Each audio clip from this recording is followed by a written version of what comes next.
In un capodanno tragicamente segnato dalla strage dei ragazzi di Crans-Montana, noi partiamo dal piccolo Daniel e dalla piccola Anita. Sono loro infatti i primi nati del 2026.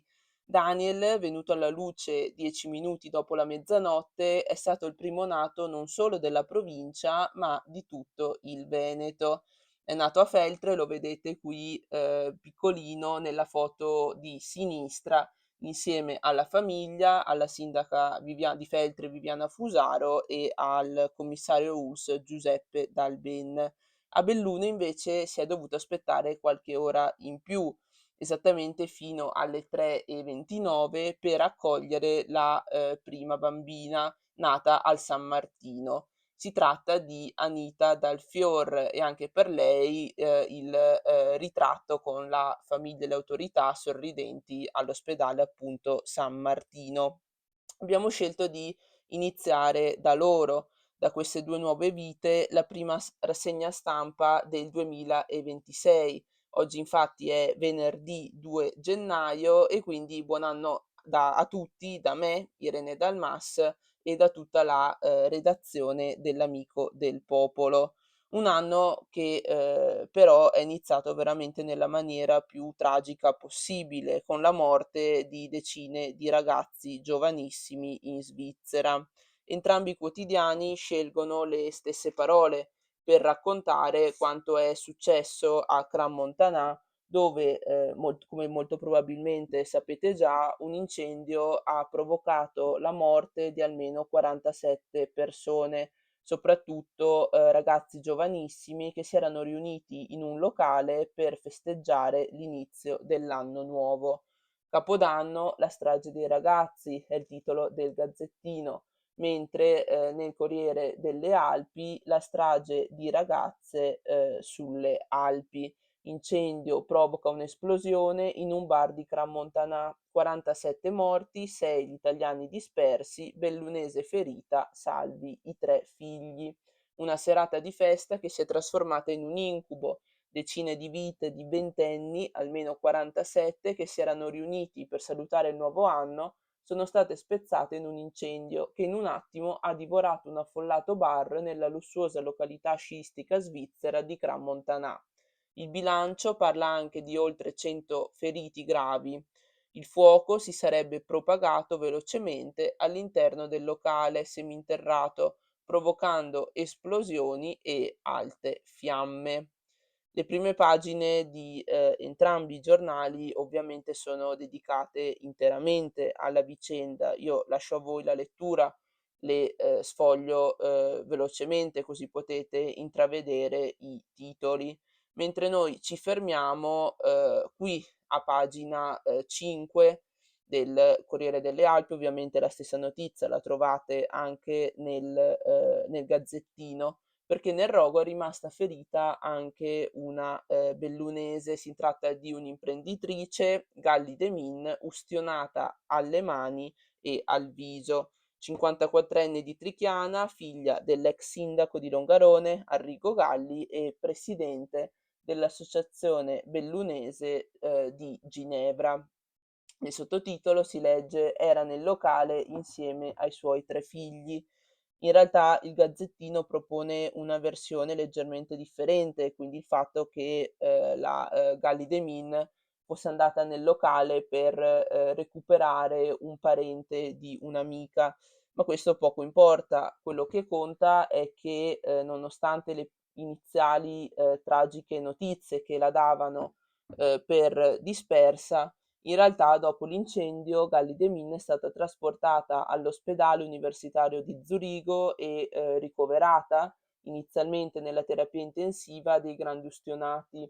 Ha bruciature soprattutto al viso e alle mani, ma le condizioni non sarebbero gravissime, scrive il Corriere delle Alpi.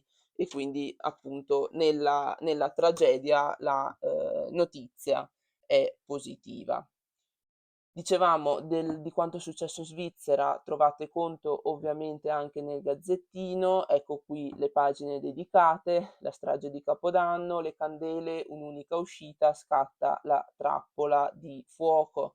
poi le parole di chi era sul posto, dei sopravvissuti e l'ansia ancora, dei parenti di chi è disperso. Noi, invece, lasciamo la Svizzera e torniamo a Belluno, dove, il Capodanno invece non si è festeggiato, almeno non si è festeggiato in, piazza Duomo. Sicurezza carente, festa annullata a Belluno, l'opposizione comune, che figuraccia. Olivotto e Bettiolli, improvvisazione e pressapochismo, bisognava controllare per tempo che le carte fossero a posto.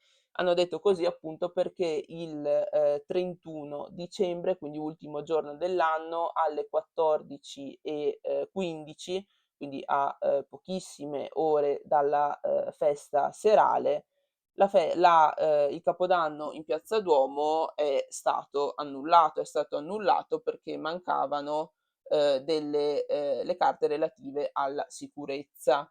Stupore, sconcerto e accuse per tutta la giornata di San Silvestro non si è parlato d'altro che dell'annullamento della festa di Capodanno che era stata organizzata dal comune e dal consorzio centro storico. Annullamento che è arrivato a poche ore dall'inizio dell'intrattenimento, scrive Alessia Forzin, e non poteva essere altrimenti, viste le tempistiche.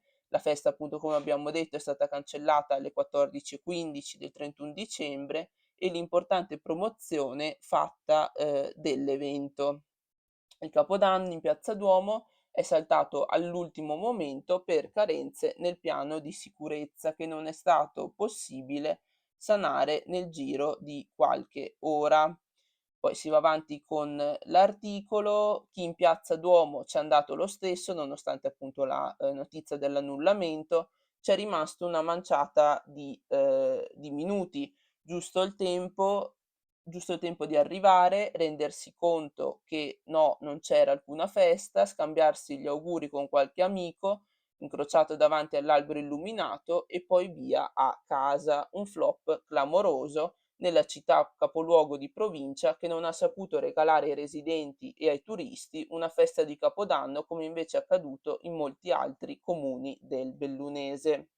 E infatti, questa è la foto di Piazza Duomo a proprio al momento della mezzanotte. Vedete che c'era qualcuno che si era riunito davanti al palco di Piazza Duomo, palco però, vuoto, per festeggiare il, nuovo anno. Comunque, la folla poco dopo la mezzanotte è tornata tutta a casa, tant'è che verso l'1 Belluno era già praticamente deserta.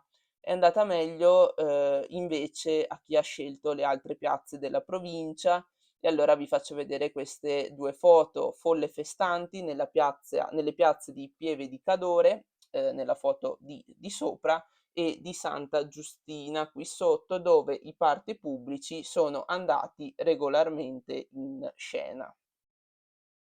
Queste erano le, notizie principali, queste sono le notizie principali dei giornali di oggi, dove però trovate anche, tanto altro. E allora vi faccio vedere velocemente anche qualche altra, pagina. Partiamo dal, Corriere delle Alpi, dove, in prima pagina trovate l'intervista al presidente della provincia Roberto Padrin, un'intervista sui temi, che peseranno nel 2026, quindi dalle crisi aziendali, l'Ungarone Fiere, la diga del Vanoi, le Olimpiadi e, tanto altro.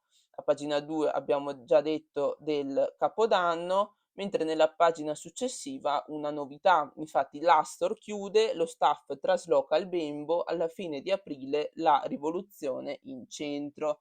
Alla scadenza del contratto i Lapente ed i Noto non rinnoveranno con Morish.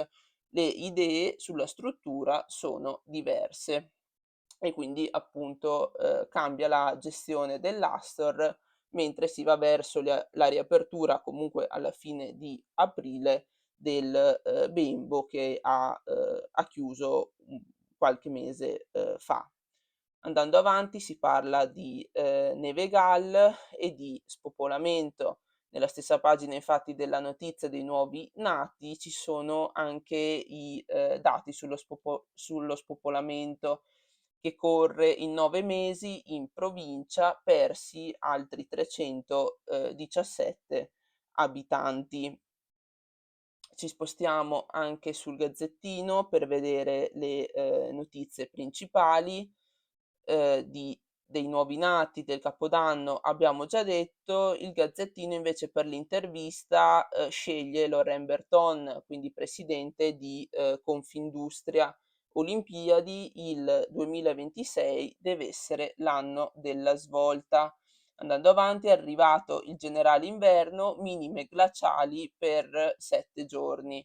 Capodanno, valori finalmente invernali, Valbelluna tra i -8 e i -9 gradi, -18 invece in Cansiglio. Per l'Epifania le previsioni intravedono la possibilità di qualche debole nevicata.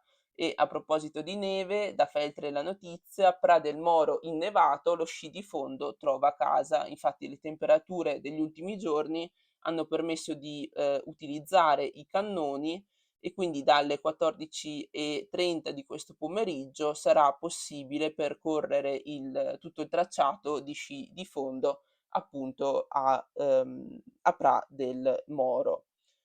Come vedete le notizie, proseguono, poi si passa alle sezioni locali, quindi appunto Feltre, Valbelluna, Gordino, Cadore e così via.